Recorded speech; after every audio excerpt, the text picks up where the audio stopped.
Hey y'all, hope the crush of Mariah season isn't getting to you too badly. And it's not just Mariah season either. It's list season, oh yeah. Which is to say, I've been pretty hard at work getting a trio of really cool videos out to y'all as soon as I can. If you're an early access member, you might have already seen my best albums of the year video, and thanks for that. I also want to get back to the rest of list season ASAP, so this will be another short episode. Thankfully, November was actually a pretty mellow month in that regard, but in any case, here it is, once again, my latest batch of notable tracks and singles from November 2023.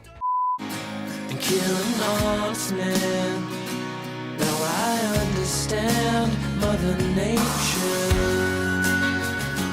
This was such a wonderful track with which to kick off the month. MGMT is a band that probably needs no introduction for most of y'all, as they've remained a pretty consistent mainstay of the alternative rock scene since their catapult to fame in the late aughts. They've always stuck to their neo-psychedelia roots their whole career, but have also been no stranger to experimentation. Just take a look at the synth-pop and new wave leanings of 2018's Little Dark Age, their latest album release. But now we've got a new album on the way, and Mother Nature, its lead-off single, suggests a move to the very basics of their material. The soft guitar chords, coupled with gentle synths trimming its edges, carries the energy of a lot of 70s style folk ballads, particularly with the easygoing, casual nature of its melody. But what's particularly unique here is a newfound optimism imbued in this track. It's a song about growth, the importance of learning the lessons of so-called Mother Nature, and embracing the natural shifting and changing of all things. We can mourn over the loss of our past selves, or we can try to embrace whoever we've become across this wild, wonderful journey. I'm totally down for all of this, and I'm so happy I can have a song like this to help me close off this year.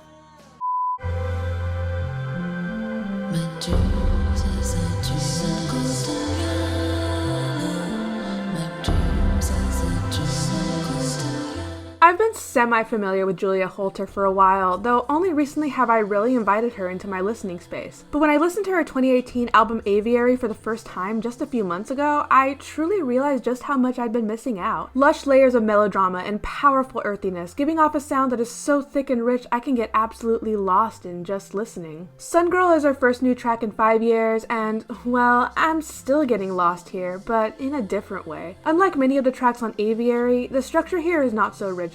Instead, segments of each part seem to blend into each other in gradient haziness. It also feels smaller, as if we pulled away from the natural world around us and instead dive into our own subconscious. And yet, the lushness is still here, as Holter manipulates the openness of the atmosphere to her own liking, integrating keys, woodwinds, and even her own vocal samples to craft a truly surreal atmosphere. It's like the sonic representation of that liminal space between the dream state and awoken consciousness, with a gorgeously psychedelic feeling draped over it all. It's a relatively simple song, certainly for Julia Holter, but one with which I'm so utterly enamored.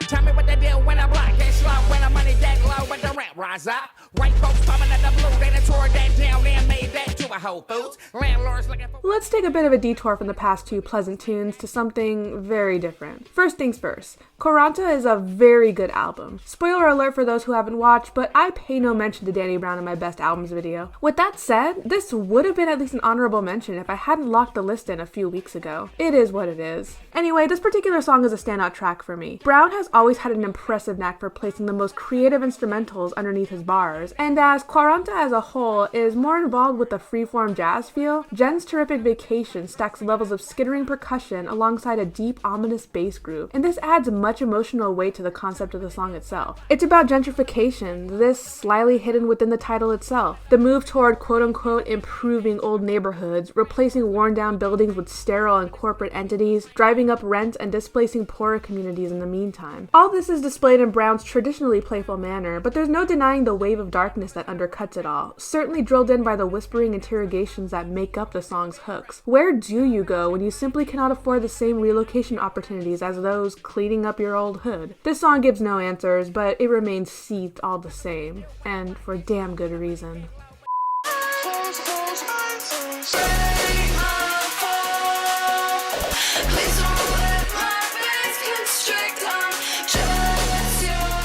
Shifting once again into something pretty different from the last song, and, well, this is Snow Strippers. I've heard their name around for a little while, but regrettably never checked them out until very recently. And as you can likely tell by sound alone, they're kind of a lot, but I'm actually really fascinated by what they're doing here. The electro-clash aesthetic, replete with loud aggressive synths cluttered together with compressed vocals and a booming dance rhythm, it all seems to be harking back to a sound previously left in the dust about a decade ago. Specifically, they really remind me of the harsh yet melodic sound that Crystal Castles used to totally have in the bag back in the day. I don't listen to Crystal Castles anymore, and this has been a terrific find to scratch that very specific brain itch once again. Nonetheless, well, if their EP from this month, Night Killers Volume 1, is any indication, they don't seem to have a wide variation from track to track. It's all sound over substance anyway, with the caveat that I just so happen to absolutely love the sound. Therefore, I'm dropping Just Your Doll in this video, both as a valid recommendation, but also as a litmus test. If you're put off by it, you're likely not going to be into the rest of their work. On the other hand, if it has piqued your interest, check out some others from their back catalog. You might be into them as well.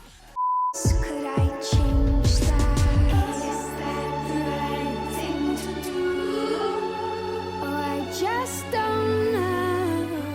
Now, this song was made by a couple artists that I'm certain needs no introduction, but the song actually has some quite cool history behind it. Simply put, Björk actually wrote and recorded the song in between sessions for 1997's Homogenic and 2001's Vespertine, both of which are considered to be among her finest albums. After being shelved for 2 decades, it was finally dug up from the archives and given new production and an additional lead credit. And, well, as you would expect from a Björk track recorded at the peak of her powers, it's really good. The melodies are so rich and lovely, with a nice classical edge that gives some real dimension to its emotional personality. And, you know, I never really thought I'd hear Björk working so well over a contemporary reggaeton beat, but it's actually very cool. It brings to it a whole other world of liveliness I didn't even think it needed. Overall, the song is just brimming with a youthful drive and optimism that is just so intoxicating. And considering that it was created in support of the artist's environmental causes, it's only that much more uplifting. Not exactly sure if it holds a candle to her best work, but, you know, I don't really think it needs to. It's just as great of a track all the same, and I invite y'all to check it out if you haven't yet.